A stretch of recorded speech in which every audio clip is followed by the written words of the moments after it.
Hi guys, Bigg Boss Malayalam season 7 90-ാം ദിവസത്തെ weekend episode review ആയിട്ട് വന്നാണ്. ഇന്നത്തെ എപ്പിസോഡിൽ കേരള പിറവി ദിവസവുമായി ബന്ധപ്പെട്ട് ലാലേട്ടൻ ഹൗസ് മേറ്റ്സിനോട് കുറെ ജനറൽ നോളജ് ചോദ്യങ്ങളൊക്കെ ചോദിക്കുന്നത് കാണാൻ സാധിച്ചിട്ടുണ്ടായിരുന്നു. അതെന്തായാലും വൻ കോമഡി ആയിരുന്നു സംഭവം. കേരളത്തിലെ ഏറ്റവും വലിയ കൊടുമുടി എന്ന് പറയുന്നത് നെടുമുടിയാണെന്ന് തമാശയ്ക്ക് പറയുന്ന ഷാനവാസ് അത് പൊട്ടത്തരാണെന്ന് പോലും നോക്കാതെ ഉത്തരം നെടുമുടി എന്ന് എടുത്തു പറയുന്ന നെവിൻ. മൊത്തത്തിൽ കോമഡി സീനായിരുന്നു അത്.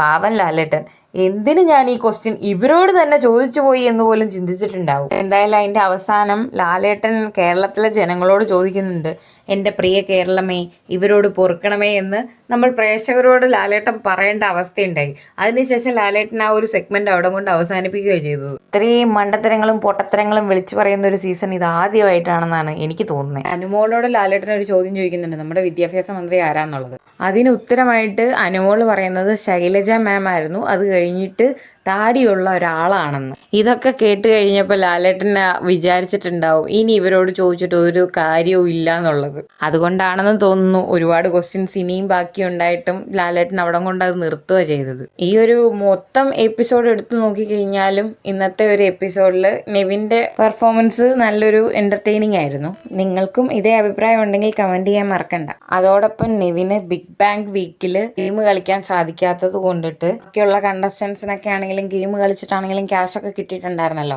നെവിന് മാത്രം അത് കളിക്കാനും പറ്റിയില്ല, അതോടൊപ്പം തന്നെ ക്യാഷും കിട്ടിയിട്ടുണ്ടായിരുന്നില്ലല്ലോ. സ്വന്തം കയ്യിലിരിപ്പ് കൊണ്ട് തന്നെയാണ്. എന്നിരുന്നാലും ലാലേട്ടൻ ചോദിക്കുന്നുണ്ടായിരുന്നു നെവിൻ ഇതിൽ ഏതെങ്കിലും ഗെയിം കളിക്കാൻ താല്പര്യം ഉണ്ടോന്ന്. അപ്പം നെവിൻ മൊത്തത്തിൽ ഒരു 3 ഗെയിമിന്റെ കാര്യം പറഞ്ഞു. 3 തരാൻ പറ്റത്തില്ല, ഏതെങ്കിലും ഒരെണ്ണം അതിനകത്ത് ഇഷ്ടമുള്ളത് സെലക്ട് ആക്കാൻ ലാലേട്ടൻ പറഞ്ഞപ്പോൾ ആദില, അനു, അക്ബർ എന്നിവർ ചെയ്ത കാറിന്റെ ടാസ്ക് ഉണ്ടായിരുന്നല്ലോ, ആ സെയിം ടാസ്ക് ചെയ്താൽ മതി ലാലേട്ട എന്ന് പറഞ്ഞപ്പം നാളെ എന്തായാലും അത് ചെയ്യിപ്പിക്കാം എന്നുള്ളത് പറയുന്നുണ്ടായിരുന്നു ലാലേട്ടൻ. ഹൗസിലുള്ളവരോട് നെവിൻ ആ ഒരു ടാസ്ക് കൊടുക്കുന്നതിനോടുള്ള നിങ്ങളുടെ അഭിപ്രായം എന്താണെന്ന് ചോദിച്ചപ്പോൾ എല്ലാവരും തന്നെ പറയുന്നുണ്ടായിരുന്നു നല്ലൊരു കാര്യമാണ് ലാലേട്ട, ചെയ്യട്ടെ എന്നുള്ള രീതിയിൽ പറയുന്നുണ്ടായി. ലാലേട്ടൻ ആ കാര്യം പറഞ്ഞപ്പോൾ എനിക്കും ഒരു സന്തോഷം തോന്നി. കാരണം വേറൊന്നും കൊണ്ടുമല്ല, കഴിഞ്ഞ ബിഗ് ബാങ് വീക്കിലെ ടാസ്കുകളിലൂടെ കണ്ടസ്റ്റൻസിന് എല്ലാവർക്കും തന്നെ നല്ല രീതിയിൽ ക്യാഷ് കിട്ടിയിട്ടുണ്ടായിരുന്നു. ആ സമയം നെവിൻ മാറി നടക്കുന്നതും അല്ലെങ്കിൽ ഇങ്ങനെ ചെയ്യാൻ പറ്റാത്ത അവസ്ഥയിൽ ഇങ്ങനെ ഇരിക്കുന്നതൊക്കെ കണ്ടപ്പോൾ ഒരു സഹതാപമൊക്കെ തോന്നിയിട്ടുണ്ടായിരുന്നു. ഇപ്പൊ ലാലേട്ടൻ നെവിൻ ഇങ്ങനെ ഒരു ഓപ്പർച്യൂണിറ്റി കൊടുത്തു കഴിഞ്ഞപ്പോൾ അത് കണ്ടപ്പോൾ ഒരു സന്തോഷം. ലാലേട്ടനെടുത്ത ഈ ഒരു തീരുമാനത്തെ പറ്റി നിങ്ങളുടെ അഭിപ്രായം രേഖപ്പെടുത്താൻ മറക്കരുത്. അപ്പം മറ്റൊരു ബിഗ് ബോസ് അപ്ഡേറ്റ്സ് വീഡിയോയുമായി വീണ്ടും കാണാം.